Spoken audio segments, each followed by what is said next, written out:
Everyone, this is me Purnima and welcome back to my channel chapter commerce. हम लोग पढ़ रहे हैं हमारी ब्रांच अकाउंटिंग वाला चैप्टर। बहुत इजी चैप्टर है, बहुत ही इंटरेस्टिंग चैप्टर है। This is a part number 11। इसके 10 पार्ट्स हम लोग बहुत अच्छे से इन डिटेल कंप्लीट कर चुके हैं, जिसके अंदर हम लोगों ने डिपेंडेंट ब्रांच अकाउंटिंग भी अच्छे से समझ ली है एंड इंडिपेंडेंट ब्रांच अकाउंटिंग को भी 90% हम लोगों ने कंप्लीट कर लिया है। प्रीवियस वीडियोस के अंदर हम लोग बात कर रहे थे, अगर एग्जाम के अंदर आप लोगों का इंडिपेंडेंट ब्रांच अकाउंटिंग का क्वेश्चन आ रहा है तो वहां पर 3 कैटेगरीज आर देयर जिसके क्वेश्चंस एग्जाम के अंदर आ सकते हैं। कौन कौन से क्वेश्चन थे? फर्स्ट कैटेगरी यानी कि जो हम लोगों ने पार्ट नंबर 9 के अंदर पढ़ी थी, वो कैटेगरी क्या थी? ध्यान से सुनना। वहां पर आप लोगों को ब्रांच एंड हेड ऑफिस का सेपरेट ट्रायल बैलेंस गिवन होता था। उनसे आपको सेपरेटली ब्रांच का trading and P&L and head office का ट्रेडिंग एंड P&L बनाना होता था। एंड साथ ही वहां पर आप लोगों को बैलेंस शीट नहीं अलग अलग बनानी होती थी, वहां पर हम लोग बनाते थे हमारी कंसोलिडेटेड बैलेंस शीट, यानी कि trading and profit and loss. ये मेरे पुराने कॉन्सेप्ट्स होते थे, वहां पर मैंने सीखा था कि मेरी कंसोलिडेटेड बैलेंस शीट को कैसे बनाया जाता है। उसके बाद पार्ट नंबर 10 के अंदर यानी कि इससे प्रीवियस वीडियो के अंदर हम लोगों ने देखा हमारा second category of question of independent branch accounting. वहां पर क्या होता था, मुझे कुछ चीजें करने के लिए बोली होती थी। मेन कॉन्सेप्ट वहां पर क्या था? इनकॉर्पोरेशन जर्नल एंट्रीज वाला कॉन्सेप्ट था, यानी कि जब ब्रांच हेड ऑफिस को अपना ट्रायल बैलेंस बना करके दे देती है और कहती है कि ट्रायल बैलेंस मैंने बना दिया लेकिन आगे का काम आप कर देना, तो आप क्या करते थे? ब्रांच का trading and profit and loss account आप लोग बनाते थे। वहां पर हम लोग करते थे हमारी इनकॉर्पोरेशन जर्नल एंट्रीज। साथ में हम लोगों ने सीखा ब्रांच अकाउंट हम लोगों ने नए तरीके से कैसे बनाया, वो हम लोग प्रीवियस वीडियो के अंदर सीख चुके हैं। This is a part number 11। आज का क्या टॉपिक रहने वाला है हमारा? Journal entries in the books of branch and in the books of head office and किसके अंदर? इंडिपेंडेंट ब्रांच अकाउंटिंग के अंदर। एंड साथ ही यहाँ पर हम लोग एक और चीज बनाएंगे, कंसोलिडेटेड बैलेंस शीट। आप लोगों को कंसोलिडेटेड बैलेंस शीट ऑलरेडी बनानी आ गई है। अब क्या करना है कि मैं सेम चीज का हेड ऑफिस की बुक्स के अंदर एंड ब्रांच की बुक्स के अंदर किस तरीके से इफेक्ट डालती हूँ, ये चीजें हम लोगों को यहाँ पर सीखनी है। And this is the third category of question जो हमारी इंडिपेंडेंट ब्रांच अकाउंटिंग के अंदर आ सकता है। बहुत ही इजी कॉन्सेप्ट है। सिर्फ आपको किस बात का ध्यान देना है? आपको जब मैं ब्रांच की बुक के अंदर एंट्री करूंगी तो वहां पर आपको ब्रांच बन जाना है। आपको यहाँ पर डबल इफेक्ट्स दिखाने, डबल फेस बनकर रहने। अगर मैं ब्रांच की बात करूंगी तो आपको ब्रांच ही बन जाना है एंड जब मैं हेड ऑफिस की बात करूंगी वहां पर आप लोगों को हेड ऑफिस ही बन जाना है। अब सपोज करते हैं मैं यहाँ पर ब्रांच की बात करूंगी तो वहां पर आपको ब्रांच बनकर ये सोचना है कि क्या इस बात से मुझ पर कोई फर्क पड़ रहा है, क्या मेरी किसी चीज पर, क्या मेरे पास से पैसे गए, मेरे पास कोई चीज आई, मेरा कोई खर्चा हुआ, ये चीजें आपको वो ही बनकर सोचनी है। क्लियर है बात? और इसके अंदर कुछ नहीं करना, आपके वो ही चीजें जर्नल एंट्रीज आपको करनी आती हैं। क्या चीज हम डेबिट करते हैं, क्या चीज हम क्रेडिट करते हैं, इसके अंदर हम लोगों का कोई भी नया कॉन्सेप्ट नहीं है। स्टार्ट करते हैं डायरेक्टली हम लोग हमारे न्यूमेरिकल क्वेश्चन को। एंड न्यूमेरिकल क्वेश्चन में यहां पर मुझे क्या गिवन है? मुझे मेरा ट्रायल बैलेंस यहां पर गिवन है, उसके सिवा मुझे यहां पर कुछ नहीं मिला। नेक्स्ट देखते हैं। एंड यहाँ पर मुझे कुछ एडिशनल फैक्ट्स गिवन है, यानी कि एडिशनल इंफॉर्मेशन गिवन है। ये कुछ चीजें मुझे गिवन है, मैं धीरे धीरे इन चीजों को करूंगी, लेकिन इनका करना क्या है पहले वो रीड कर लेते हैं। इंस्ट्रक्शन देखते हैं कि क्वेश्चन में मुझसे क्या करने के लिए बोला है, क्वेश्चन एग्जाम के अंदर किस तरीके से आएगा। यहाँ पर क्वेश्चन में बोला है show the necessary adjustment entries in the books of the head office and in the branch. यहाँ पर आप लोगों को क्या करना है? एडजस्टमेंट एंट्रीज करनी है। एडजस्टमेंट एंट्रीज मतलब क्या? मुझे ट्रायल बैलेंस देखना है? नहीं, मेरी एडजस्टमेंट्स क्या है? ये सब एडजस्टमेंट्स हैं, इन्हीं एडजस्टमेंट्स की मुझे एंट्री करनी है। एंड इन्होंने बोला है आप लोगों को हेड ऑफिस की बुक्स में भी करनी है एंड ब्रांच की बुक्स में भी करनी है। एक चीज समझ आ गई, मुझे जर्नल एंट्रीज करनी है हेड ऑफिस की बुक्स में भी, ब्रांच की बुक्स में भी, एंड साथ ही मुझे बैलेंस शीट बनानी है दोनों की एक साथ for the year ended 31 December 2020। Clear है बात? क्वेश्चन समझ आ गया, चीजें समझ आ गई। अब मैं चीजों को उसी पॉइंट ऑफ व्यू से पढ़ूंगी। अगर मैं कोई भी एडजस्टमेंट पढ़ रही हूँ तो मैं माइंड के अंदर अपनी पिक्चर क्रिएट करना शुरू कर दूंगी कि अच्छा मैं जर्नल एंट्री के अंदर इस चीज को इस तरीके से डील कर सकती हूँ। अब क्योंकि मुझे यहाँ पर पता चल गया है कि मुझे जर्नल एंट्रीज करनी है तो मेरा स्टेप नंबर 1 क्या होना चाहिए? सबसे पहले जा करके फॉर्मेट बना लेंगे। किसका फॉर्मेट? मेरी जर्नल एंट्रीज का फॉर्मेट। अब क्या मैं दोनों तरह की जर्नल एंट्रीज सेम पेज पर करने वाली हूँ, यानी कि जो मुझे हेड ऑफिस की बुक में करनी है एंड जो मुझे ब्रांच की बुक में करनी है, क्या मुझे दोनों को एक साथ ही मिक्स करके करना है? बिल्कुल नहीं। कैसे करना है ध्यान से समझेंगे। मैंने यहाँ पर मेरे दो फॉर्मेट बना लिए।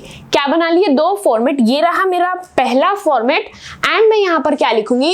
इन the books of head office, यानी कि जितनी भी हेड ऑफिस की मेरी एंट्रीज होगी वो मैं यहाँ पर करने वाली हूँ। In the book of head office क्या है? ये मेरी जर्नल एंट्रीज है। क्या है? जर्नल एंट्रीज है। हेड ऑफिस की सभी जर्नल एंट्रीज मैं यहाँ पर करूंगी। नेक्स्ट फॉर्मेट के अंदर मैं क्या लिखने वाली हूँ? ध्यान से देखना।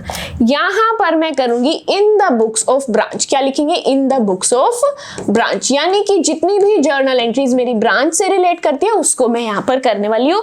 क्या इतनी बात क्लियर है? जल्दी से वीडियो पॉज करेंगे, अपने फॉर्मेट्स को रेडी करेंगे। नोटबुक पेन अगर अभी तक नहीं उठाए जल्दी से लेकर आ जाओ, अपने फॉर्मेट को रेडी कर लो। उसके बाद हम लोग जल्दी से हमारे न्यूमेरिकल को कंप्लीट करने वाले हैं। मेरे फॉर्मेट्स रेडी हो गए। क्वेश्चन ने पहले ही कह दिया आपको जो जर्नल एंट्रीज करनी है वो एडजस्टमेंट जर्नल एंट्री करनी है। एडजस्टमेंट जर्नल एंट्री क्या होती है? पहले ध्यान से इस कॉन्सेप्ट को समझेंगे। आप लोग कुछ एंट्रीज कर रहे थे, बीच में या तो कहीं आपसे कोई मिस्टेक हो गई है, यानी कि आपको उसको करेक्ट करने की एंट्री करनी है, विच इज रेक्टिफाइंग एंट्री। ठीक है, आप रेक्टिफाइंग एंट्री को एडजस्टमेंट एंट्री भी बोल सकते हैं कि आप साल के दौरान इस एंट्री को कर रहे थे एंड आपने एक एंट्री स्किप कर दी। तो इस तरीके की एंट्रीज को मैं बोलती हूँ रेक्टिफाइंग या फिर एडजस्टमेंट एंट्रीज। उन्हीं एंट्रीज को हम लोग करने वाले हैं एंड इन एंट्रीज का ट्रायल बैलेंस से कोई भी काम नहीं है। तो मुझे क्या करना है? अपनी एडजस्टमेंट एंट्रीज को पढ़ते जाना है एंड उनकी एंट्रीज को करते जाना है। ट्रायल बैलेंस देखना है क्या मुझे? बिल्कुल नहीं देखना। एंट्रीज यानी कि हमारी ये जो इंस्ट्रक्शन, ये जो मेरे को एडिशनल इंफॉर्मेशन गिवन है, इनके इफेक्ट्स को रीड करेंगे एंड चीजों को करते रहेंगे। फर्स्ट एडजस्टमेंट मेरी क्या है? Goods worth 4400 had been dispatched by the head office. Head office ने अपने पास से 4400 का गुड्स भेज दिया एंड कहां पर भेज दिया? जयपुर में भेज दिया। ऑन 27 दिसंबर 2020। कौन सी डेट को भेजा? 27 दिसंबर को। बट लेकिन क्या हुआ? The goods did not reach there till 2 जनवरी 2021। यहां पर हेड ऑफिस कह रहा है 27 तारीख को हेड ऑफिस ने अपनी बुक निकाली, अपनी एंट्री पास कर दी। क्या कर दी? अपनी एंट्री को उसने पास कर दिया। क्या किया कि मैंने तो ब्रांच को 4400 रुपए का गुड्स भेज दिया, लेकिन ब्रांच को वो कॉल करते, ब्रांच कहते मेरे को तो कोई गुड्स मिला ही नहीं है। ब्रांच क्या कह रही है? मेरे को तो कोई गुड्स मिला ही नहीं है। क्लियर है बात? अब अगर हेड ऑफिस ने हमें एंट्रीज कैसे करनी है? हेड ऑफिस की बुक्स में भी करनी है, ब्रांच की बुक्स में भी करनी है। सबसे पहले मैं क्या बन रही हूँ यहाँ पे? सबसे पहले मुझे क्या बनना है? हेड ऑफिस बनना है। मैं जो चीज करूंगी हेड ऑफिस बन के करूंगी। मैं अपने ऑफिस के अंदर बैठी थी। कहाँ बैठी थी? अपने ऑफिस के अंदर बैठी थी। वहां पर मैंने माइंड के अंदर सोचा। क्या सोचा? ध्यान से सुनना। मैंने कहा मैंने गुड्स भेज दिया, यानी कि मेरे गुड्स कम हो गए, तो मैंने क्या लिखा होगा? टू गुड्स अकाउंट, यानी कि गुड्स की जगह मैंने परचेज लिखा हो या सेल्स लिखा हो। ये चीज हम लोगों ने सीख रखी है। हम लोग डायरेक्टली गुड्स का टर्म यूज नहीं करते, वहां पर या तो परचेजेस यूज करते या तो सेल्स। सिर्फ कॉन्सेप्ट समझ रहे, इसीलिए मैंने डायरेक्टली यहां पर गुड्स लिख करके दिया है। क्लियर है बात? अब हेड ऑफिस अपने ऑफिस में बैठा है, उसने अपने पास से माल भेज दिया, तो उसने एंट्री कर ली, लो भाई मेरे पास से तो गुड्स चला गया। गुड्स चला गया तो उसने अपनी गुड्स को क्रेडिट कर दिया, क्योंकि एसेट जब भी डिक्रीज होती है उसको करते हैं क्रेडिट। एंड उसने माइंड में क्या सोचा? अब गुड्स मिलेगा ब्रांच को, ब्रांच मुझे देगा पैसे। ब्रांच अगर मुझे इन फ्यूचर पैसा देगा तो जिससे मुझे इन फ्यूचर पैसा मिल रहा होता है वो क्या होते हैं? मेरे डेटर्स होते हैं। क्या होते हैं? मेरे डेटर्स होते हैं। तो यानी कि यहाँ पर ब्रांच बन गई मेरी डेटर। क्या बन गए? मेरे डेटर बन गए। ये एंट्री उसने कब की? जब उसके पास से गुड्स चला गया। फिर उसने सोचा क्यों ना ब्रांच को कॉल करके पूछ लूं कि क्या गुड्स मिल गया। उसने कॉल की, ब्रांच कहती है कि मेरे पास अभी तक कोई भी गुड्स नहीं पहुंचा। तो अब हेड ऑफिस को क्या करना पड़ेगा? उसका काम बढ़ गया, उसने एंट्री करने में जल्दबाजी कर दी। अब उसकी ये एंट्री गलत हो गई। क्या हो गई? एंट्री गलत हो गई। इसको ठीक करने के लिए क्या करना पड़ेगा? गुड्स यहाँ पर क्रेडिट है, इसको ठीक करने के लिए क्या करेंगे? गुड्स को डेबिट करेंगे। क्या करेंगे? गुड्स को हम लोग कर देंगे डेबिट। डेबिट, एंड ब्रांच यहाँ पर डेबिट हुई थी तो मुझे क्या करना पड़ेगा, क्रेडिट। क्या करेंगे, क्रेडिट। एंट्री समझ आ गई। क्या गुड्स हेड ऑफिस के पास है, नहीं। क्या गुड्स ब्रांच के पास है, नहीं।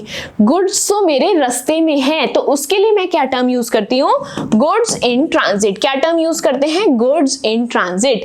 क्लियर है, एंट्री समझ आ रही है मैं किस टर्म को किस तरीके से क्यों यूज कर रही हूँ, क्लियर है बात या फिर नहीं। चलिए, मैंने यहाँ पर अपनी थोड़ी सी जर्नल एंट्री प्रिपेयर कर ली। मेरे को समझ आया कि मुझे हेड ऑफिस की बुक के अंदर जाकर गुड्स इन ट्रांजिट को डेबिट करना है। क्या करना है, गुड्स इन ट्रांजिट को डेबिट करना है। तो मैंने यहाँ पर लिख दिया goods in transit account debit. Amount कितनी है मेरी, 4400 रुपीज। अब क्रेडिट किसको करना है, मैंने यहां पर वो भी देख लिया। क्रेडिट किसको किया, मैंने ब्रांच को किया।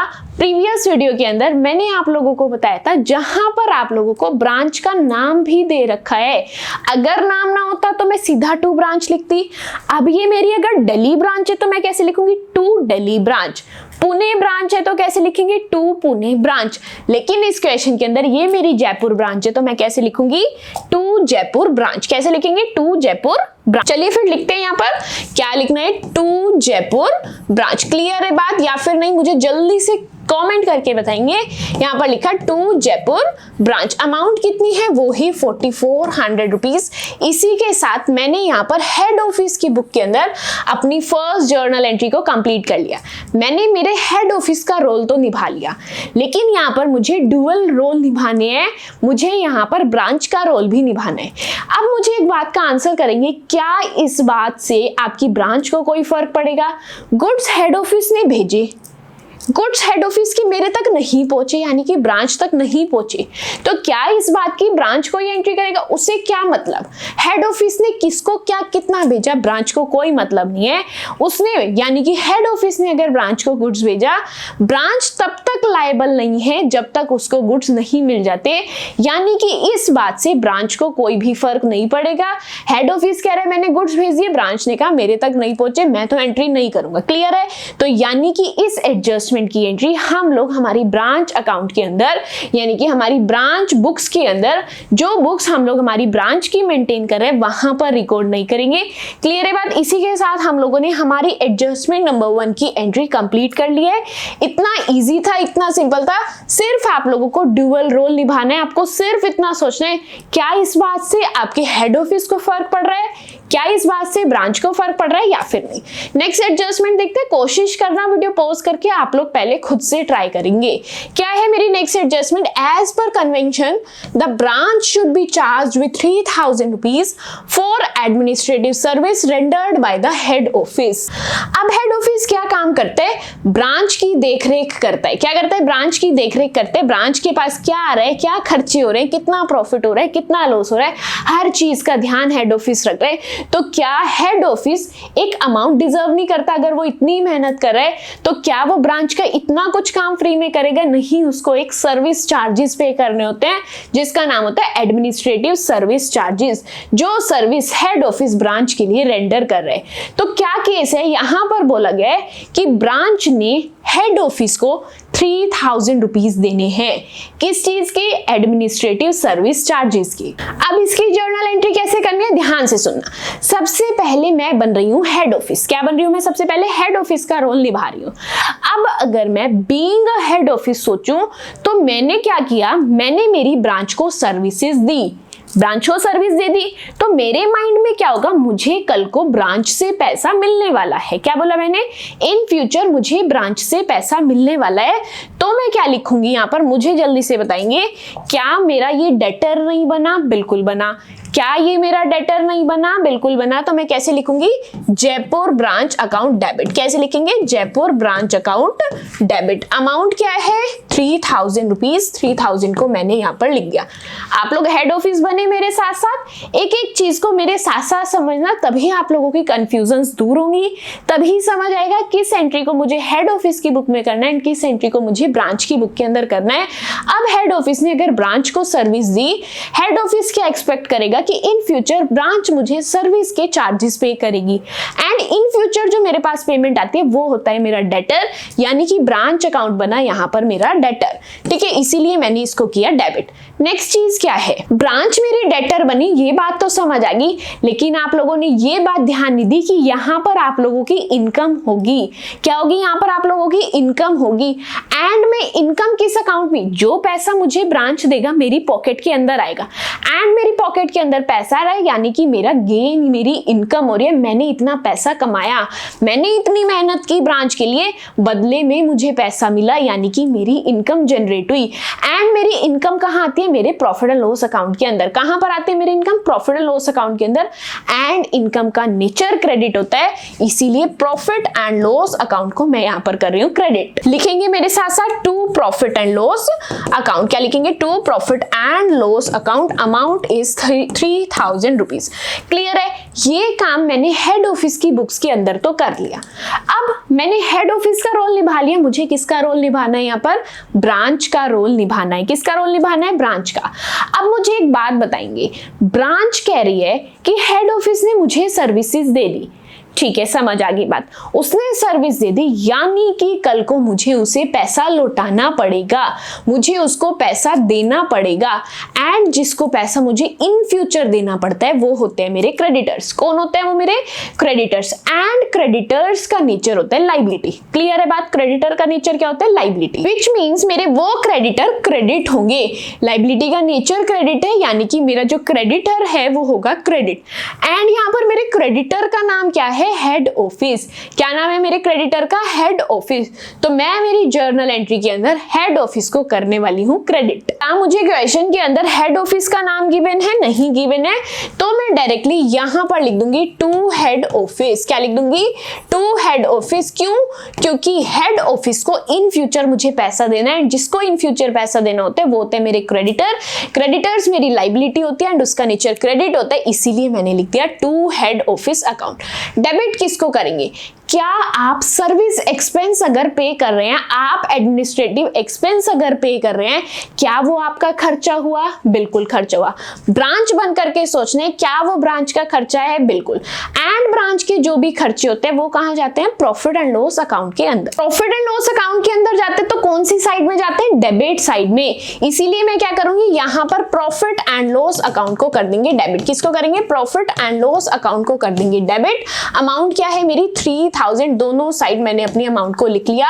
क्लियर है बात। सबसे पहले मैंने हेड ऑफिस के रोल पर जाकर देखा हेड ऑफिस के लिए क्या ट्रीटमेंट होगा, उसके बाद मैंने अपना रोल चेंज किया, मैंने ब्रांच के रोल पर जाकर देखा कि ब्रांच के लिए उसका ट्रीटमेंट क्या होगा। क्लियर है बात। यहां पर मेरी एडजस्टमेंट नंबर 2 कंप्लीट हो गई in the books of head office भी and in the books of branch भी। अब यहां पर हम लोग रीड करने वाले हैं हमारी थर्ड एडजस्टमेंट, क्योंकि दोनों एडजस्टमेंट हम लोगों ने अच्छे से कंप्लीट कर लिए। थर्ड एडजस्टमेंट क्या है यहाँ पर मेरी, the branch had sent a bank draft to the head office. Branch ने बैंक ड्राफ्ट भेजा हेड ऑफिस को on 30 December 2020 for 10,900 rupees. 10,900 rupees का ब्रांच ने एक बैंक ड्राफ्ट भेजा हेड ऑफिस को, but the draft reached head office after 31 December.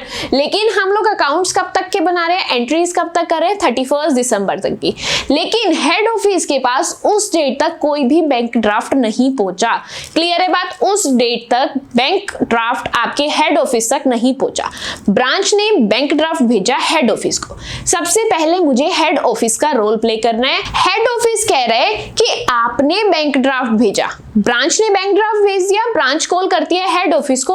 Head office कहते हैं मुझे कोई किसी तरीके का बैंक ड्राफ्ट नहीं भेजा, मैं अपनी बुक्स में एंट्री क्यों करूं। क्या यहाँ पर हेड ऑफिस को अपनी बुक में एंट्री करनी चाहिए, नहीं। क्या हेड ऑफिस को आपका बैंक ड्राफ्ट मिल गया, नहीं, तो वो एंट्री क्यों करेगा। यानी कि इस एडजस्टमेंट की हेड ऑफिस की बुक्स के अंदर कोई भी एंट्री नहीं होगी। अब हम लोगों को रोल प्ले करना है हमारी ब्रांच का। आप हो एक ब्रांच, आप लोगों ने बैंक ड्राफ्ट भेजा, क्या भेजा, बैंक ड्राफ्ट भेजा। अगेन चलते हैं हमारे वर्किंग नोट के अंदर, अपनी एडजस्टमेंट एंट्री को समझते हैं। क्या चीज है, ध्यान से सुनना मेरी बात को ताकि चीजें आप लोगों को क्लियर हो। अगर आप ब्रांच हो, आप लोगों ने कैश यानी कि बैंक ड्राफ्ट भेजा, आपका बैंक बैलेंस या फिर कैश बैलेंस कम हुआ होगा। क्या हुआ होगा? आपका कैश या फिर बैंक बैलेंस कम हुआ होगा। एंड जब भी आपका कैश या बैंक कम होता है तो उसको करते हैं क्रेडिट, क्योंकि एसेट डिक्रीज होने पर उसको किया जाता है क्रेडिट। ठीक है, अब अगर आप लोगों ने कैश या फिर बैंक अकाउंट को क्रेडिट किया है, डेबिट किसको किया होगा? हेड ऑफिस अकाउंट को। किसको किया होगा? हेड ऑफिस अकाउंट को आप लोगों ने डेबिट किया होगा कि इतने से मेरे क्रेडिटर कम हो गए। हेड ऑफिस आप लोगों के लिए क्या है? क्रेडिटर है। एंड आपने अगर उन्हें पैसा दे दिया तो आपने सोचा मेरे क्रेडिटर्स कम हो गए। एंड जब भी क्रेडिटर्स कम होते हैं हम करते हैं डेबिट, क्योंकि क्रेडिटर्स लाइबिलिटी है एंड उसका नेचर है क्रेडिट। जब भी वो डिक्रीज होगी तो मुझे करना पड़ेगा डेबिट। लेकिन जब उसने हेड ऑफिस को कॉल करके पूछा, हेड ऑफिस ने कहा मेरे पास अभी तक कोई भी बैंक ड्राफ्ट नहीं पहुंचा, तो यानी कि ब्रांच क्या सोचेगी कि मेरा जो इतना काम किया हुआ था सब वेस्ट हो गया, उसे अपनी एंट्री रिवर्स करनी पड़ेगी। कैश या बैंक को क्रेडिट किया था, अब क्या करना पड़ेगा? डेबिट। क्या करना पड़ेगा? डेबिट करना पड़ेगा। अब उसके बाद हेड ऑफिस यहां पर क्या हुआ? डेबिट, उसको क्या करना पड़ेगा? क्रेडिट करना पड़ेगा। अब एक बात बताएंगे, क्या ये बैंक ड्राफ्ट आपकी ब्रांच के पास पहुंच गया? नहीं। क्या ये हेड ऑफिस के पास पहुंच गया? नहीं, ये रास्ते में है। यानी कि ये कॉन्सेप्ट है आपका कैश इन ट्रांजिट का। किसका कॉन्सेप्ट है? कैश इन ट्रांजिट का। एंड ये एंट्री मैं करने वाली हूं मेरी ब्रांच की बुक्स के अंदर। चलते हैं ब्रांच की बुक्स के अंदर। एंड अपनी एंट्री को कैसे करना है ध्यान से समझ। मेरी एंट्री होगी यहां पर, मेरे साथ साथ नोट करेंगे, cash in transit account debit, cash in transit account debit to, यहां पर लिखेंगे हेड ऑफिस अकाउंट। क्या लिखेंगे? To head office account. Clear है बात? अब चेक करते हैं अमाउंट को एंड यहां पर अपनी अमाउंट को फिल करते हैं। माई अमाउंट इज 10,000 रुपीज। दोनों साइड में अपने 10,000 अमाउंट को लिख दूंगी। एंड ये एंट्री सिर्फ मेरी ब्रांच के अंदर होनी है, हेड ऑफिस की अंदर हम लोग इसकी कोई भी एंट्री नहीं करेंगे। रीड करते हैं नेक्स्ट एडजस्टमेंट को एंड उसकी एंट्री को भी करके हम लोग कंप्लीट करते हैं। ये एंट्री मेरी हो चुकी है। अमाउंट है 10,900 रुपीज। हम लोगों ने वहां पर 10,000 लिख दी, इस अमाउंट को हम लोग यहां पर करेक्ट कर देते हैं। It will be 10,000 rupees. Next adjustment मेरी क्या है? Stock stolen in transit rupees 4,000 uninsured. The stock was invoiced by the head office to the branch. Head office के पास से ब्रांच के पास स्टॉक जा रहा था, लेकिन रास्ते में ही वो स्टॉक की चोरी हो गई, वो माल चोरी हो गया। अब उसके बाद and charge to the branch account. And head office क्या कर रहा है? उसको ब्रांच के ऊपर डाल रहा है कि ये जो चोरी हुआ है ये तुम्हारी वजह से है, ये तुम्हारा खर्चा है। उसके बाद but the branch manager refuse to consider it in the branch account.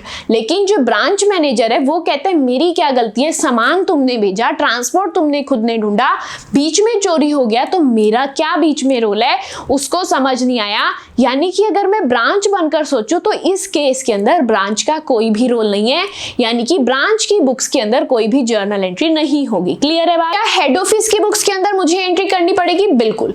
क्यों एंट्री करनी पड़ेगी? ध्यान से समझना। जब आप लोगों का गुड्स गया था, यानी कि हेड ऑफिस ने ये सोचा था कि मेरे पास से तो गुड्स चला गया, तो उसने गुड्स को किया होगा क्रेडिट। लेकिन सारा मैटर ही उल्टा पड़ गया, गुड्स वहां पहुंचा ही नहीं, तो उसको एंट्री रिवर्स करनी पड़ेगी। यानी कि जिस गुड्स को उसने क्रेडिट किया था उसको करेगा डेबिट। क्या करेगा? उसको करेगा डेबिट। चलते हैं हेड ऑफिस की बुक के अंदर एंड यहां पर हम लोग लिखेंगे, क्या लिखने वाले हैं यहां पर? Goods account debit. एंड ये गुड्स मेरा ना हेड ऑफिस के पास है ना मेरी ब्रांच के पास है। ये कौन सा गुड्स है? Goods in transit. क्या है? Goods in transit. एक बात को अब यहां पर ध्यान से समझेंगे, क्या मैं इसको यहां पर गुड्स इन ट्रांजिट लिख सकती हूँ? Your answer should be no, क्योंकि गुड्स रास्ते में है ही नहीं, गुड्स तो रास्ते से भी चोरी हो चुका। क्या है? नॉर्मल केस के अंदर मैं यहां पर लिखती थी गुड्स इन ट्रांजिट, बिकॉज हमारा जो गुड्स होता था वो रास्ते में होता था, मैं लिख देती थी goods in transit, cash in transit. लेकिन इस केस के अंदर क्या हुआ? ये गुड्स आपके रास्ते में है ही नहीं, वहां से भी ये चोरी हो चुका है। एंड अगर ये चोरी हो गया है तो हेड ऑफिस का हो चुका है लॉस। क्या हुआ है? लॉस। एंड लॉसेस को मैं कहां पर लिखती हूँ? मैं लिखती हूँ मेरे प्रॉफिट एंड लॉस अकाउंट के अंदर। कहां पर लिखते हैं? प्रॉफिट एंड लॉस अकाउंट के अंदर। इसीलिए मैं यहां पर किसको डेबिट करूंगी? Profit and loss account debit.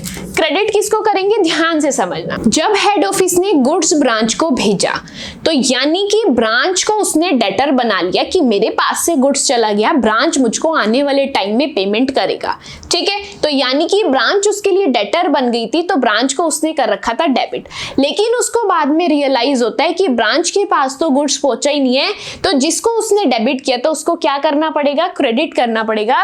इसीलिए यहां पर लिखेंगे टू जयपुर ब्रांच। क्या लिखेंगे, टू जयपुर ब्रांच। क्लियर है बात या फिर नहीं, जल्दी से कमेंट करके बताएंगे। अब उसके बाद कुछ नहीं करना, अपने अमाउंट को फिल करेंगे एंड मेरी अगेन नेक्स्ट एडजस्टमेंट अच्छे से कंप्लीट हो चुकी। माय अमाउंट इज 4000 रुपीज, यहां पर मैंने 4000 रुपीज को लिख दिया। क्लियर है बात या फिर नहीं। चलिए अब रीड करते हैं हम लोग हमारी नेक्स्ट एडजस्टमेंट को। ये वाली एडजस्टमेंट भी मैंने अच्छे से कंप्लीट कर लिए। लास्ट टू एडजस्टमेंट्स बचती हैं। Depreciation on some branch assets of which accounts are maintained in head office books not provided for 2500 rupees.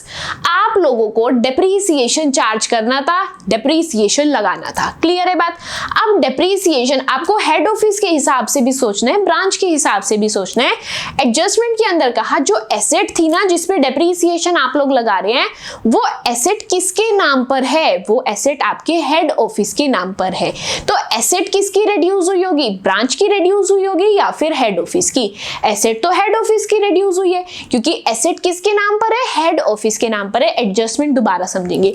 Depreciation on branch some asset, एक ऐसी एसेट जो यूज तो ब्रांच कर रही है लेकिन accounts are maintained in head office book, लेकिन किसके नाम पर है, हेड ऑफिस के नाम पर है। सारी अकाउंटिंग हेड ऑफिस करता है। नॉट प्रोवाइडेड, उसने डेप्रिसिएशन चार्ज ही नहीं किया। तो अब आप लोग आंसर करेंगे आपकी एसेट किसकी कम हुई, ब्रांच की कम हुई या फिर हेड ऑफिस की। यहां पर मेरे हेड ऑफिस की एसेट कम हो गई है, बिकॉज हेड ऑफिस के नाम पर ही मेरी एसेट थी। तो यानी कि यहां पर मैं जाऊंगी हेड ऑफिस की बुक्स के अंदर एंड वहां पर मेरी फिक्स्ड एसेट यानी कि जो भी मेरी एसेट थी उसको रिड्यूस कर दूंगी। एंड अगर मेरी एसेट रिड्यूस होती है तो मैं क्या करती हूँ, क्रेडिट करती हूँ। ध्यान से समझेंगे मुझे इस बात को किस तरीके से लिखना है।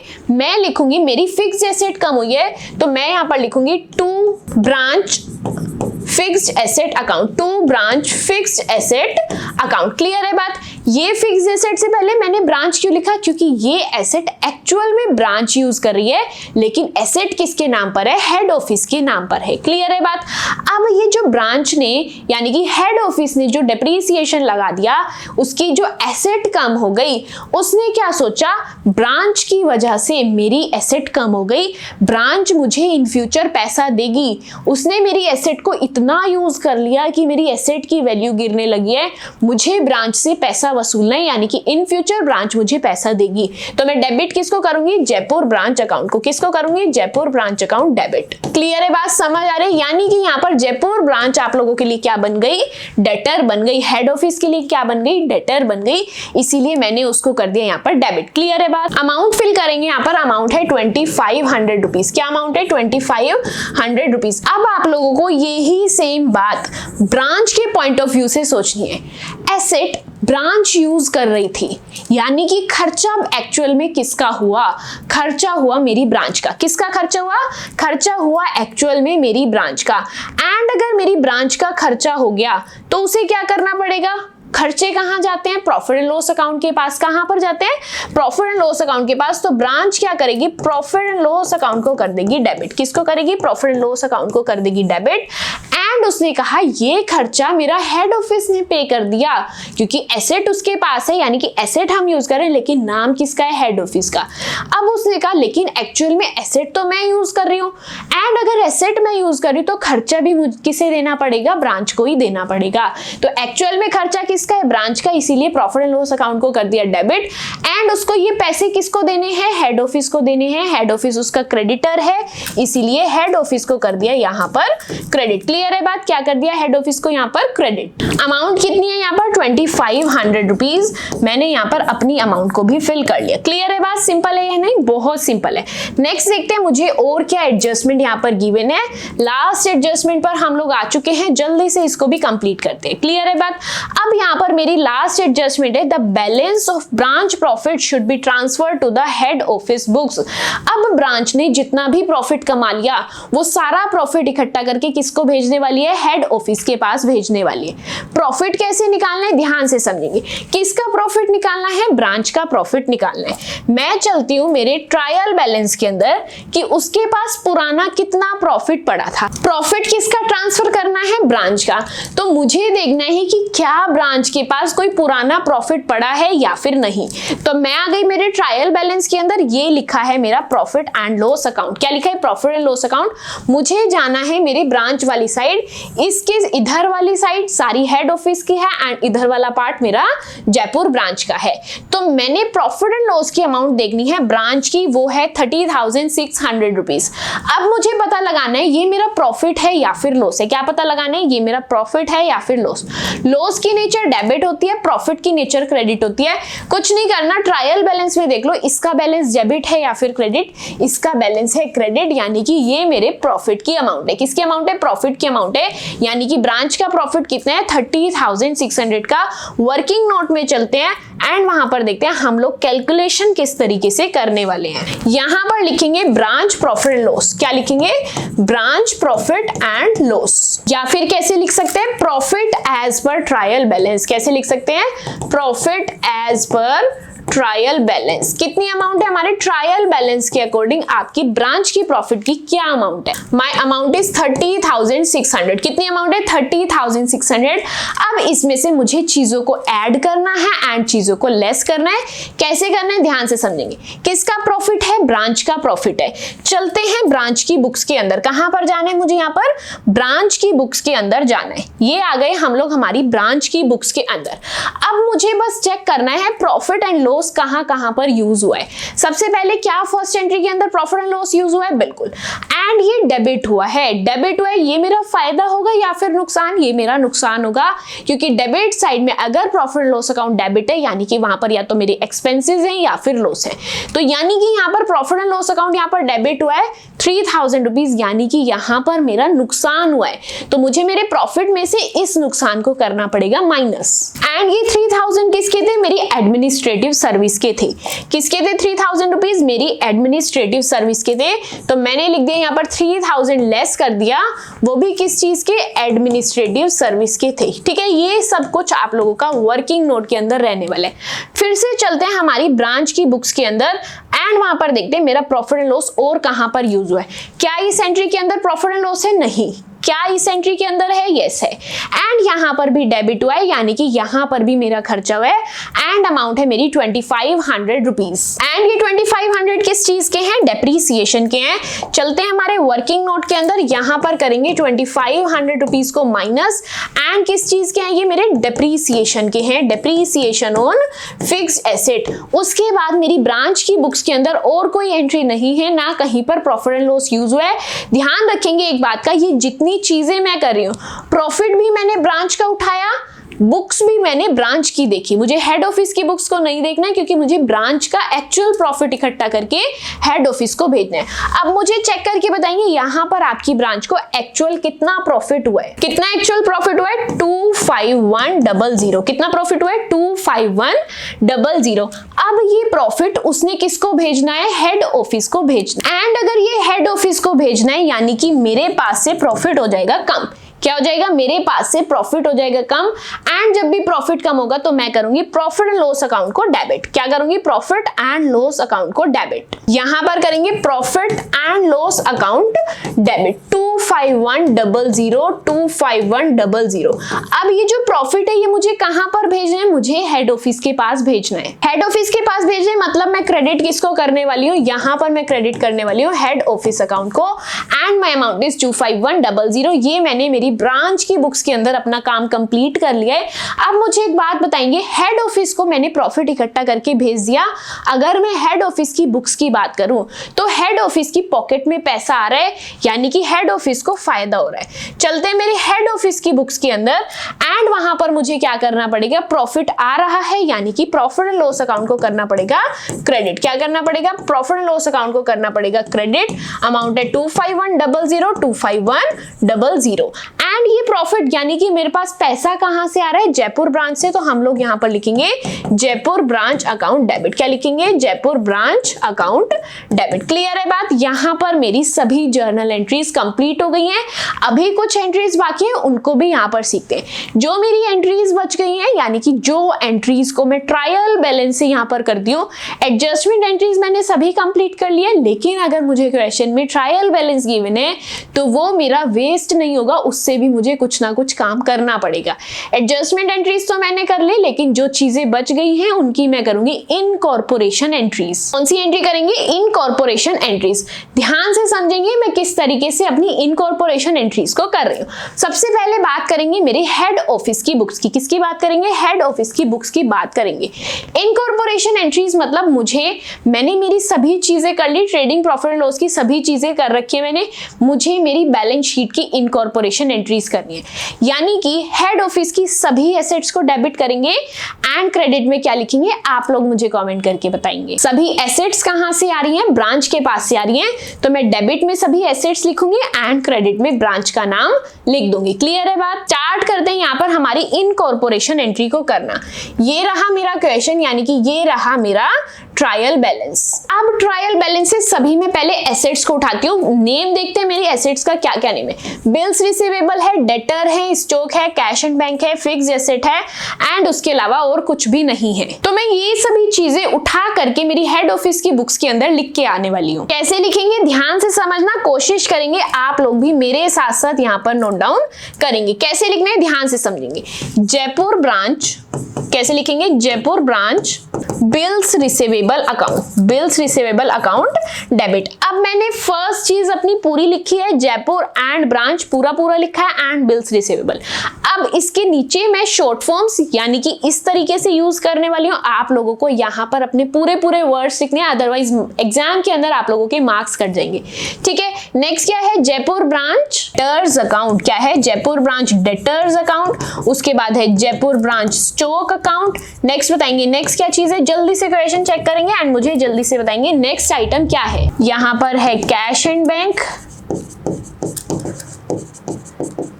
देन फिक्स्ड एसेट,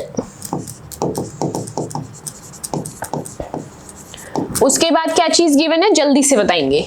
यहां पर और कोई चीज मुझे गिवन नहीं है, यहां पर आप लोगों को आपका माइंड यूज करना है। यहां पर क्या माइंड यूज करना है ध्यान से समझेंगे। ये जितनी भी एसेट्स हैं ये किसकी एसेट्स उठा करके ला रहे हैं, ब्रांच की ला रहे हैं। किसकी ला रहे हैं, ब्रांच की ला रहे हैं। अब अगर मुझे यहां पर क्रेडिट में लिखना है, मेरे पास क्रेडिट में लिखने के लिए कुछ ऑप्शन नहीं बचा, तो क्रेडिट में मैं क्या लिखूंगी, यहां पर लिखेंगे टू जयपुर ब्रांच। क्या लिखेंगे क्रेडिट में, to Jaipur branch account. Clear है बात। अब मुझे एक बात बताएंगे, जयपुर ब्रांच की जितनी भी एसेट्स थी मैंने यहां पर लिख ली। अगर मैं मेरी जयपुर ब्रांच की बुक्स के अंदर जाकर देखूं, वहां पर मैंने मेरी एक एसेट जनरेट की थी which is cash in transit. Jaipur branch के लिए कैश एक एसेट है, हेड ऑफिस के लिए स्टॉक इन ट्रांजिट एसेट है। ठीक है, तो मैं यहां पर क्या लिखूंगी, Jaipur branch cash in transit. क्या लिखूंगी, कैश इन ट्रांजिट। क्लियर है बात। अब बारी है इन अमाउंट्स को फिल करने की। कैसे फिल करना है, क्वेश्चन में कहां से अमाउंट उठानी है ध्यान से समझेंगे। यहां पर ये रहा मेरा जयपुर ब्रांच वाला कॉलम। क्या है, ये है मेरा जयपुर ब्रांच वाला कॉलम। ये रही मेरी सभी एसेट्स की अमाउंट। इन अमाउंट्स को उठाना है एंड वहां पर डेबिट कर देना है। जो चीज जिस चीज से रिलेट करती है उसी रेस्पेक्टिव अकाउंट के आगे मैं उसकी अमाउंट को लिखने वाली हूँ। क्लियर है बात। चलते हैं मेरी जर्नल एंट्री के अंदर एंड वहां पर अपनी अमाउंट्स को करके आते हैं। फिर 6000, 58400, 72,000, 44,200, 159400 एंड 10,000 रुपीज। ये सभी आप लोगों की एसेट्स की अमाउंट है। 10,000 कहां से लिया, आप लोग आपकी ब्रांच की बुक्स के अंदर जाएंगे, वहां पर कैश इन ट्रांजिट की अमाउंट उठाएंगे एंड यहां पर मैंने उसको फिल कर दिया। ठीक है, क्लियर है बात। अब मुझे इसका टोटल करना है एंड जयपुर ब्रांच के आगे इस अमाउंट को फिल करना है। जल्दी से टोटल करेंगे एंड अपनी अमाउंट को फिल करेंगे। And here my total is 3,50,000। क्या टोटल है, 3,50,000। इसी के साथ आप लोगों की हेड ऑफिस की बुक्स के अंदर सभी जर्नल एंट्रीज कंप्लीट हो गई हैं। अब उसके बाद क्या चीज करनी है, एक जर्नल एंट्री बचती है, वो भी इनकॉर्पोरेशन जर्नल एंट्री। किस चीज की, आपकी लाइबिलिटीज की। किसकी जर्नल एंट्री बचती है, आपकी लाइबिलिटीज की। जल्दी से उस एंट्री को भी कंप्लीट करते हैं। लाइबिलिटी यहाँ पर मेरे पास एक ही है। कितनी लाइबिलिटी है यहाँ पर, मेरे पास एक ही लाइबिलिटी है। एंड लाइबिलिटी को मुझे क्या करना होता है, क्रेडिट। तो मैं यहाँ पर करूंगी टू जयपुर ब्रांच क्रेडिटर्स। क्या लिखेंगे, to Jaipur branch creditors. And debit किसको करेंगे, जयपुर ब्रांच अकाउंट को। किसको करेंगे, जयपुर ब्रांच अकाउंट डेबिट। मेरे साथ साथ सभी जर्नल एंट्री करेंगे तभी चीजें क्लियर होंगी। क्या किया मैंने यहाँ पर, जो चीजें हेड ऑफिस की बुक्स के अंदर होनी थी वो एंट्रीज वहां कर दी, जो एडजस्टमेंट एंट्रीज ब्रांच की बुक्स के अंदर होती थी वहां कर दी। उसके बाद एंड में मैं सभी इनकॉर्पोरेशन एंट्रीज कर दूंगी। जो चीजें बच गई, यानी कि जितनी एसेट्स बच गई उसकी इनकॉर्पोरेशन एंट्री, एंड जितनी मेरी लाइबिलिटीज बच गई उसकी इनकॉर्पोरेशन एंट्रीज। अब आप लोगों के माइंड के अंदर कंफ्यूजन होगी कि मैं अगर हेड ऑफिस की बुक्स के अंदर ये इनकॉर्पोरेशन एंट्रीज कर रही हूँ, लेकिन मैं ब्रांच की अमाउंट्स की उठा रही हूँ, मैं ब्रांच की एसेट्स की उठा रही हूँ, क्योंकि मेरा कॉन्सेप्ट ही यही है, ब्रांच अपने ट्रायल बैलेंस हेड ऑफिस को देता है एंड आपका हेड ऑफिस इनकॉर्पोरेशन एंट्रीज को करता है। क्या करता है, हेड ऑफिस इनकॉर्पोरेशन एंट्रीज को करता है। इसीलिए हेड ऑफिस की बुक्स के अंदर मैं ये सभी इनकॉर्पोरेशन एंट्रीज को कर रही हूँ। क्लियर है बात। अब यहाँ पर मुझे मेरे क्रेडिटर्स की अमाउंट लिखनी है। क्रेडिटर्स की अमाउंट कहाँ है, यहाँ पर हम चलते हैं हमारे ट्रायल बैलेंस के अंदर। ये रहे क्रेडिटर्स एंड अमाउंट क्या है, अमाउंट इज 29200। चलते हैं हम लोग हमारे अकाउंट के अंदर, यहाँ पर लिखेंगे 29200। क्लियर है बात, 29200 हेड ऑफिस की बुक्स के अंदर। इसी के साथ मेरी सभी जर्नल एंट्रीज कंप्लीट हो गई है। अब बचती है मेरी ब्रांच की बुक्स। क्या बचती हैं, ब्रांच की बुक्स। अगर आपके हेड ऑफिस के पास ये सभी एसेट्स आ रही हैं, तो क्या ये सभी एसेट्स ब्रांच के पास से नहीं जा रही हैं, बिल्कुल जा रही हैं। हेड ऑफिस के पास ये सभी एसेट्स कैसे आई, जब ब्रांच ने ये सभी एसेट्स को भेजा है। क्या किया है, ब्रांच ने इन सभी एसेट्स को भेजा है। एंड अगर ब्रांच ने इन सभी एसेट्स को भेजा है, तो क्या ब्रांच की बुक्स के अंदर ये सभी एसेट्स क्रेडिट होंगी, answer should B yes. Branch के पास से एसेट्स जा रही हैं यानी कि क्रेडिट होंगी, इसीलिए ब्रांच की बुक्स के अंदर ये सभी एसेट्स को करने वाली हूं मैं क्रेडिट। चलते हैं मेरी ब्रांच की बुक्स के अंदर एंड वहां पर इन सभी चीजों को करके आएंगे क्रेडिट। एंड क्रेडिट तो हम लोग कर देंगे डेबिट में। हम लोग क्या लिखेंगे, ये सभी एसेट्स इकट्ठा होकर कहां जा रही हैं, हेड ऑफिस के पास। तो मैं कर दूंगी debit, head office account debit. Clear है बात। अब कौन कौन सी एसेट्स जा रही हैं, ध्यान से समझेंगे। मेरे पास से जा रहे हैं बिल्स रिसीवेबल्स, और क्या जा रहा है, नेक्स्ट है डेटर्स। क्या है नेक्स्ट, डेटर्स अकाउंट। उसके बाद है टू स्टॉक अकाउंट। एक एक चीज करके मेरे साथ साथ नोट डाउन करेंगे ताकि कोई चीज आप लोगों से मिस ना हो जाए। नेक्स्ट है to cash and bank, next है फिक्स्ड एसेट एंड नेक्स्ट है टू कैश इन ट्रांजिट। क्या है next item, to cash in transit. उसके बाद आप लोगों को कुछ नहीं करना, आप लोगों को अमाउंट्स को फिल करना है, टोटल करके हेड ऑफिस के आगे लिख देने। सिंपल है, कुछ इसके अंदर डिफिकल्ट नहीं है। 6000, 58400, 72,000, 44200, 159400 एंड 10,000 रुपीज। सबकी रेस्पेक्टिव अमाउंट्स को मैंने उसके सामने लिख दिया एंड यहां पर लिखने मुझे total, and my total is 3,50,000। क्या है मेरा टोटल, 3,50,000। अब बारी है लाइबिलिटीज की। एसेट का ट्रीटमेंट मैं यहां पर कर चुकी हूं, लाइबिलिटीज का करना है। क्रेडिटर्स अगर वहां पर आपके हेड ऑफिस के पास जा रहे हैं, तो क्या यहां पर ब्रांच उसे भेज रहा है, बिल्कुल। यहां पर ब्रांच की अगर लाइबिलिटी कम हो रही है तो मैं क्या एंट्री करूंगी, यहां पर देखेंगे। यहां पर मेरी एंट्री होने वाली है creditors account debit to head office. किसके पास जा रहे हैं, हेड ऑफिस के पास। जल्दी से अमाउंट को फिल करेंगे एंड इसी के साथ हम लोगों की ब्रांच की बुक्स के अंदर भी सभी एंट्रीज कंप्लीट हो चुकी हैं। My amount is 29200। क्या अमाउंट आएगी, 29200। सभी मेरी जर्नल एंट्रीज कंप्लीट हो चुकी है। उसके बाद मुझे क्वेश्चन के अंदर बोला था कंसोलिडेटेड बैलेंस शीट बनाने के लिए। क्या बनाने, मुझे कंसोलिडेटेड बैलेंस शीट को बनाने। स्टार्ट करते हैं हमारी बैलेंस शीट को बनाना। ध्यान से समझेंगे किस तरीके से मैं मेरी कंसोलिडेटेड बैलेंस शीट को बनाऊंगी। जैसे हम लोग हमारी नॉर्मल बैलेंस शीट बनाते हैं, बिल्कुल वैसे बनाना है। सिर्फ अमाउंट्स को आप लोग कैसे लिखेंगे, आप लोग अलग अलग करके लिखेंगे। ब्रांच की अमाउंट्स अलग, हेड ऑफिस की अलग।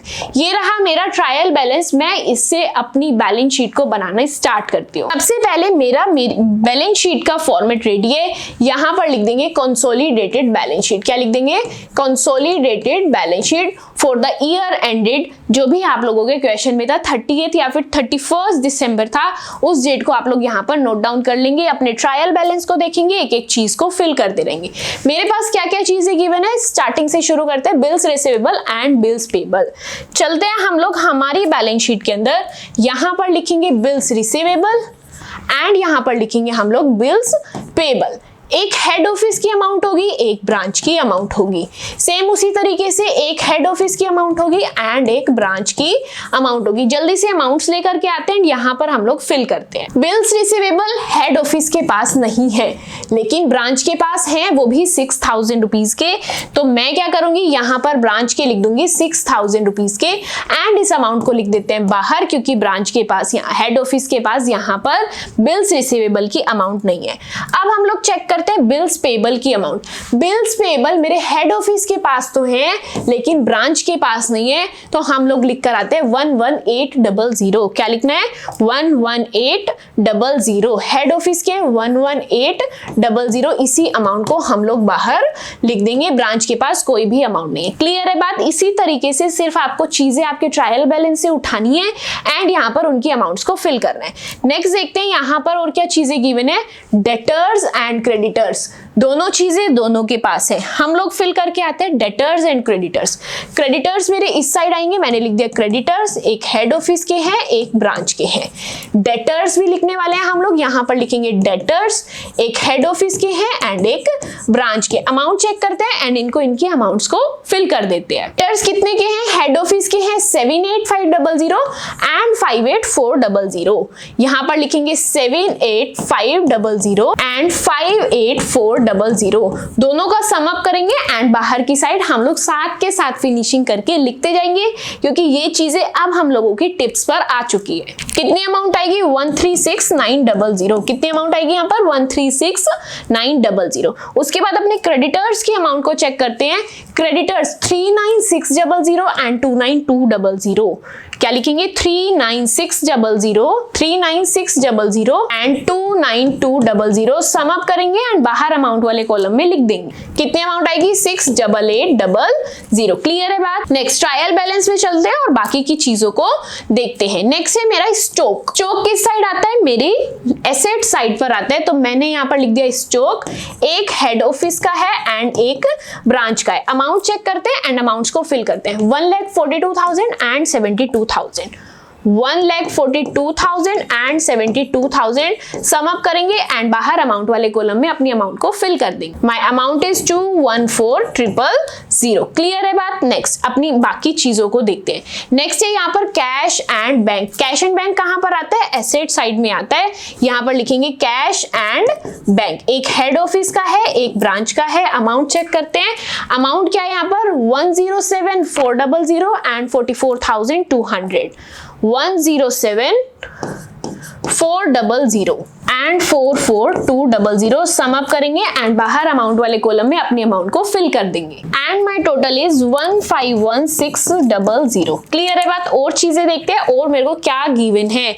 नेक्स्ट है मेरी फिक्स्ड एसेट। फिक्स्ड एसेट्स को कहां पर लिखते हैं, एसेट साइड में लिखते हैं। यहां पर स्पेस फुल हो गए, यहां पर मैं लिख रही हूं अपने नेक्स्ट पेज पर फिक्स्ड एसेट।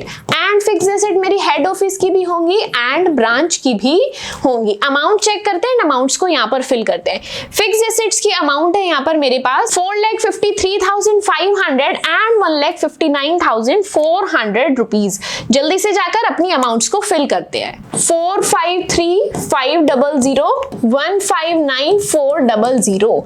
यहाँ पर एक बात ध्यान देने वाली है, आप लोगों की एडजस्टमेंट्स के अंदर आप लोगों को डेप्रीसिएशन गिवन था। क्या गिवन था, आप लोगों को एक डेप्रीसिएशन गिवन था। जल्दी से चेक करेंगे, डेप्रीसिएशन की अमाउंट है 2,500 रुपीज। तो क्या फिक्स्ड एसेट से आप लोगों को डेप्रीसिएशन माइनस करना पड़ेगा, बिल्कुल करना पड़ेगा।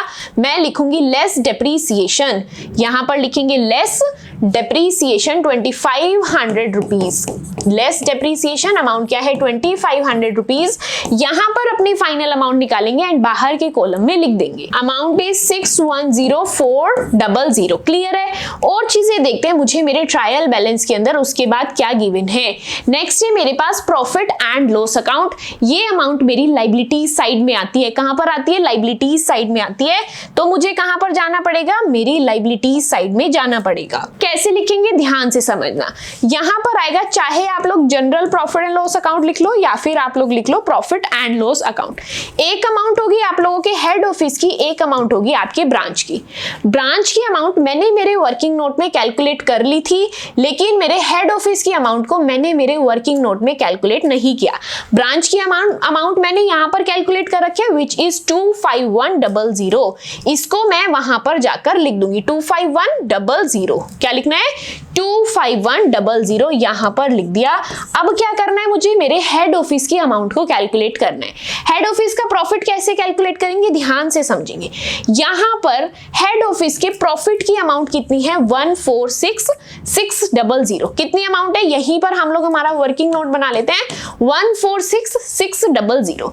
उसके बाद आप लोग हेड ऑफिस की सभी जर्नल एंट्रीज देखेंगे। कहां जाना है? इन the books of head office. कहां पर जा रही हूं मैं? हेड ऑफिस की बुक्स के अंदर। ये रही मेरी हेड ऑफिस की बुक्स। यहां पर देखेंगे प्रॉफिट एंड लॉस अकाउंट। यहां पर क्या हुआ है? प्रॉफिट एंड लॉस मेरा इस एंट्री के अंदर यूज है एंड क्रेडिट है, यानी कि उसको इनकम हुई है। इनकम हुई है 3000 की, तो मुझे 3000 को ऐड करना है। क्या करना है? 3000 को ऐड करना है। यहां पर मैं मेरे 3000 रुपीज को ऐड कर दूंगी। उसके बाद फिर से चलते हैं हेड ऑफिस की बुक्स के अंदर एंड देखते हैं और क्या जर्नल एंट्रीज हुई है। यहां पर नेक्स्ट एंट्री के अंदर मेरा प्रॉफिट एंड लॉस अकाउंट हुआ है डेबिट, यानी कि उसका नुकसान हो गया 4000 रुपीज का, यानी कि इसको करना पड़ेगा माइनस। क्या करेंगे? इसको 4000 रुपीज को करेंगे माइनस। यहां पे कर दिया मैंने 4000 रुपीज को माइनस। और एंट्रीज देखते हैं एंड चेक करते हैं क्या मेरी और किसी एंट्री के अंदर भी प्रॉफिट एंड लॉस अकाउंट का टर्म यूज हुई है या फिर नहीं। इसके अलावा मेरी किसी और एंट्री के अंदर प्रॉफिट एंड लॉस की टर्म यूज नहीं हुई है, तो यहां पर मेरी अमाउंट क्या आएगी चेक करके बताएंगे। कैलकुलेटर उठाएंगे, जल्दी से अमाउंट को चेक करेंगे कि यहां पर कैलकुलेट करने के बाद मेरी अमाउंट क्या आएगी? 145600। क्या अमाउंट आएगी? 145600। इस अमाउंट को मुझे यहां पर लिखना है 145600। क्लियर है या फिर नहीं? कमेंट करके बताएंगे। एंड टोटल अमाउंट क्या आएगी? 170700। यहां पर मैंने प्रॉफिट एंड लॉस की अमाउंट को भी लिख दिया है। उसके बाद क्या बचता है? यहां पर आपका कैपिटल बचती है। कैपिटल किसकी है? सिर्फ हेड ऑफिस की है, ब्रांच की कोई कैपिटल नहीं है। अमाउंट है 882000। क्या अमाउंट है? 882000। यहां पर हम लोग लिख देंगे कैपिटल, एंड कैपिटल भी किसकी है? हेड ऑफिस की है। अमाउंट क्या है? 882000। क्या यहां तक बात क्लियर है? Your answer should B yes. अब उसके बाद यहां पर आप लोगों की सिर्फ 2 एसेट्स बचती है। हो सकता है एग्जाम के अंदर आप लोग इन चीजों को मिस कर देते। क्या इस क्वेश्चन के अंदर cash in transit and goods in transit की बात हुई है? Your answer should B yes. हम लोगों ने एडजस्टमेंट में से मेरे गुड्स इन ट्रांजिट निकाले थे एंड कैश इन ट्रांजिट निकाले थे। एंड मैंने प्रीवियस वीडियोस के अंदर आप लोगों को बता रखा है cash in transit and goods in transit दोनों ही मेरी एसेट है, इसीलिए उसको मैं लिखती हूँ मेरी एसेट की side cash in transit and goods in transit. Clear है बात या फिर नहीं? जल्दी से इसके अमाउंट को लिखते हैं एंड उसके बाद मेरी कंसोलिडेटेड बैलेंस शीट बन करके रेडी है। यहां पर अमाउंट आएगी 10000 for cash in transit. Goods in transit कितना है? It is 4400। क्लियर है बात? अब उसके बाद मेरी सारी एंट्रीज यहां पर पोस्ट हो चुकी है। मुझे कुछ नहीं करना, मेरे अकाउंट का टोटल लगाना है एंड चेक करना है क्या मेरी बैलेंस शीट का टोटल इक्वल आ रहा है या फिर नहीं। मेरी बैलेंस शीट 2 पेजेस के अंदर डिवाइड है। यहां पर स्पेस मेरा पूरा फिल हो चुका था, इसीलिए मैंने नेक्स्ट पेज पर भी अपनी बैलेंस शीट को कंटिन्यू कर रखा है। जल्दी से अपनी नोटबुक के अंदर देख करके आपकी बैलेंस शीट का टोटल लगाना एंड चेक करना क्या टोटल आप लोगों का इक्वल आ रहा है या फिर नहीं। जल्दी से कैलकुलेटर उठाओ, कैलकुलेट करके मुझे कमेंट सेक्शन के अंदर बताओ। यहां पर टोटल है 11333300 एंड मेरी एसेट साइड का टोटल भी सेम है 11333300, यानी कि यहाँ पर मेरी बैलेंस शीट का टोटल मैच हो गया है। इसके अंदर मेरी लाइबिलिटी साइड हो चाहे एसेट साइड हो, दोनों का टोटल इक्वल आ रहा है, यानी कि यहाँ पर मैंने मेरी जो भी एडजस्टमेंट एंट्रीज की हैं, जो भी मैंने मेरे ट्रायल बैलेंस से अपनी कंसोलिडेटेड बैलेंस शीट को बनाया है वो बिल्कुल एक्यूरेट है, बिल्कुल करेक्ट है। क्लियर है बात? साथ ही आज की वीडियो के अंदर हम लोगों ने जितना भी पढ़ा है इसके किसी भी कॉन्सेप्ट के अंदर अगर आप लोगों को कोई भी डाउट है आप लोग मुझसे कमेंट सेक्शन के अंदर पूछ सकते हैं ताकि वहां पर मैं आप लोगों के डाउट्स को सॉल्व कर पाऊं। साथ ही आज की वीडियो के अंदर हम लोगों ने जितना भी पढ़ा इसके नोट्स आप लोगों को टेलीग्राम चैनल पर मिल जाएंगे, जिसका लिंक आप लोगों को डिस्क्रिप्शन बॉक्स में मिल जाएगा। वहां पर जाकर टेलीग्राम चैनल को ज्वाइन करेंगे एंड अपने नोट्स को डाउनलोड करके अपने कॉन्सेप्ट्स को अच्छे से रिवाइज एंड रिकॉल करेंगे। एंड साथ ही अगर अभी तक आप लोगों ने इसके प्रीवियस 10 पार्ट्स भी नहीं देखे हैं तो प्लेलिस्ट का लिंक आप लोगों को डिस्क्रिप्शन बॉक्स में मिलेगा। वहां पर लिंक को टैप करके आप लोग इसकी प्लेलिस्ट को सीक्वेंस से देख सकते हैं, अपने पूरे ब्रांच अकाउंटिंग वाले चैप्टर को अच्छे से कवर कर सकते हैं। This was our part number 11। इसी के साथ मोस्ट प्रोबेबली हम लोगों ने हमारा ब्रांच अकाउंटिंग वाला चैप्टर बहुत अच्छे से डिटेल्ड वे में एंड अपने थ्योरेटिकली एंड प्रैक्टिकल क्वेश्चन को मिला करके अच्छे से कंप्लीट कर लिया है।